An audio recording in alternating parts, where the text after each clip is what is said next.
Fucking with 30th Street Pop. They knew each other from back in the day, 2015. Pop was a bricklayer, a get money nigga.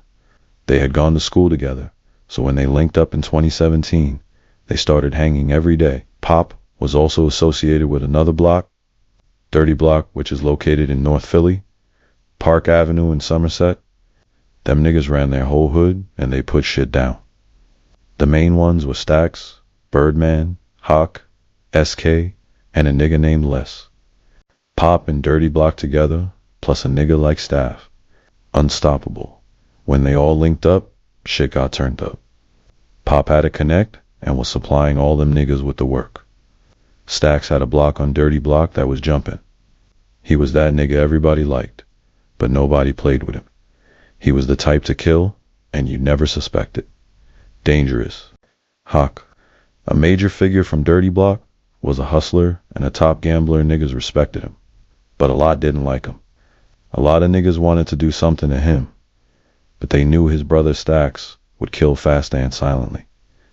So in 2017, 2018, 30th Street, Dirty Block, and DeVille took the city over. Them niggas was getting money at an all-time high, and they was laying the unalive game down.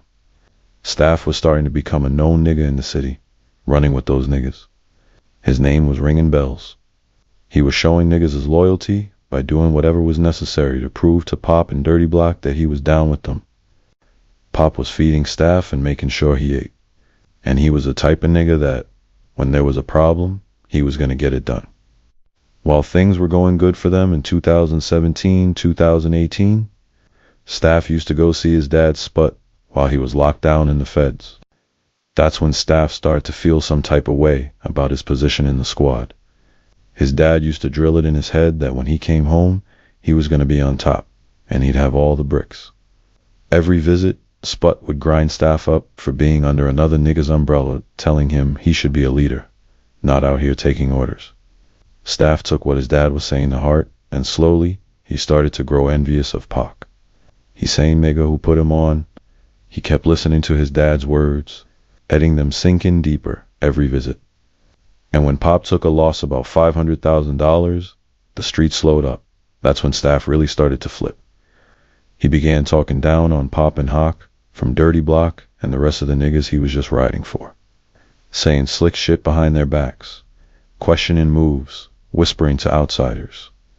Word got back to Pup quick. Pup wasn't the type to move off emotion. He peeped it, didn't react loud, but made the decision to separate from Staf. They went their separate ways. Niggas in the city started whispering. Some were watching to see if Staf would really rise up. Others were watching to see if he'd fall. And Pop, he didn't say much, but he didn't forget either. Staf knew his dad was short on jail time and was coming home, getting back to his old ways getting bricks. Staf was tired of hearing that niggas only knew him because he started hanging with Dirty Block and 30th Street Pop. So, Staf was determined to make a name for himself. He started pouring into his niggas from the Ville. Now, let me tell you about the niggas from the Ville. They were nobodies, and Staf knew that.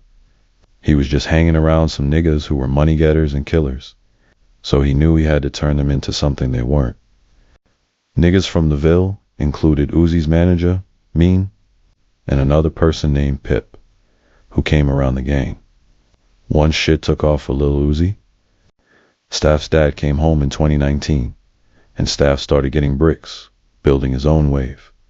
This is when Staf really turned up, when his dad got killed for killing Hammer, a major bricklayer. When his dad got killed, Staf became the top killer in the city. And he wanted it to be known. He avenged his dad's death and went on a killing spree against whoever said they were going to kill him for avenging his dad. Altogether, they said he had 15 bodies, which included Hammer, Kuzo, Wahid, Poke, and Joey Zaza. Moving on, Staf started to hang with and protect other niggas in the city who didn't have any muscle niggas like Black Poppy. I got purple in my cup, I don't drink Hennessy. Feel like every day I wake up, got new enemies. That's why we just caught them XDs with them lemon squeeze. Heard your plug was a rat, that nigga bit the cheese. Ran up a mill up on parole, I did that shit with ease. I did that shit with ease. I almost lost my fucking mind mixing wok with beans. You took the badges off your Benz, that ain't no 63. 7,000 for the LV, this ain't no regular fleece. I only want a Brabbish, this ain't no regular Jeep. I can't do no other type of wagon, cause them shit's too cheap. Nigga named Trey. Now, Trey was a nigga who got robbed coming out the casino by Weehede and Kuzo. Staf didn't like that, so he got with them because of that.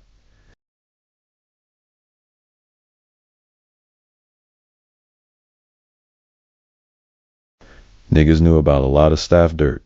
People put money on Staf's head. It's hard to tell where this shit came from, because he was killing so many people.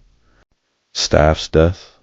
Staf was basically messing with some little Johns he thought were his, but they weren't. They were for everybody. He bounced from Jersey because Uzi stopped paying the rent.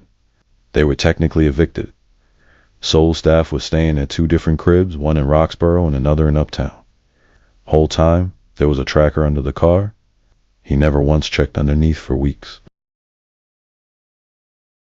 We're going to be looking for a white or Hispanic male wearing a green hoodie, black pants. He had a shaved head, facial hair. He had stubbles. He was last seen on Parker and Peachin Street with a rifle, running with a rifle in his hand from the scene. Receive. 3912. 3912? You can drop me out right now. Okay, receive. Niggas decided that the Roxborough crib was the best spot to get him. On the day he died, he pulled up like usual, not paying attention. He jumped out, and multiple guns were on him. One dude popped out the grass with a drac and hit him. Staf tried to spin around and shoot back, but got hit in the stomach. Bullets were flying, if I'm not mistaken. One grazed his ear and blew off a couple fingers. He fell, caught a couple more shots, and died on the scene. Nothing to extra, the drac had a 20 or a 30 round clip, so it wasn't a whole lot of shooting. He only got hit a few times, no more than 6. Fresh out the pen, he got a Glock, he think he street again.